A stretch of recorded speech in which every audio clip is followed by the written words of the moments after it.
তো নমস্কার, সবাই কেমন আছেন? আশা করছি সবাই ভালো আছেন। চলে এসেছি সুন্দর একটা ভিডিও নিয়ে। ওই দিন ছিল জামাই ষষ্ঠী, তো জামাই ষষ্ঠীর দিন ভিডিওটা আর আপনাদের সঙ্গে শেয়ার করা হয়নি, কারণ পুরো ভিডিওটা আমি তো করে উঠতে পারিনি, তাই আপনাদের সঙ্গে পুরোটা শেয়ার করতে পারলাম না। তো যেহেতু ছোটো মতন ভিডিও করেছি, তাই ভাবলাম যে শেয়ার করব কি করব না, তারপরে ভাবলাম যে না, করেই ফেলি।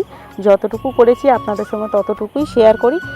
তো সকালবেলা করেছি চানা পনিরে মানে আলু টালু সব তো আমি রাতেই কেটে রেখেছি, না হলে সকালবেলা তো অত কিছু একসঙ্গে সম্ভব হয়ে উঠবে না।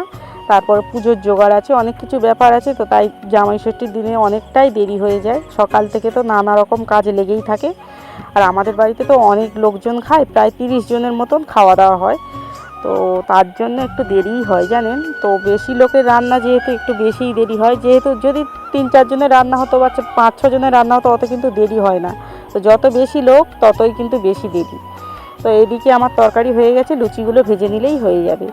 তো চলে এসেছি একদম উনুন ধারে, 8টা বাজে তখন চলে এসেছি উনুনের ধারে। তো দুটো উনুন একসঙ্গে জ্বালিয়ে দিয়েছি, মানে জোড়া পাকা জ্বালিয়েছি। আর দুদিকে মাছগুলো সুন্দর করে ভেজে নিয়েছি। 5 কেজি মাছ আছে এখানে। দুদিকে না জ্বালালে তো সামাল দিতে পারবো না।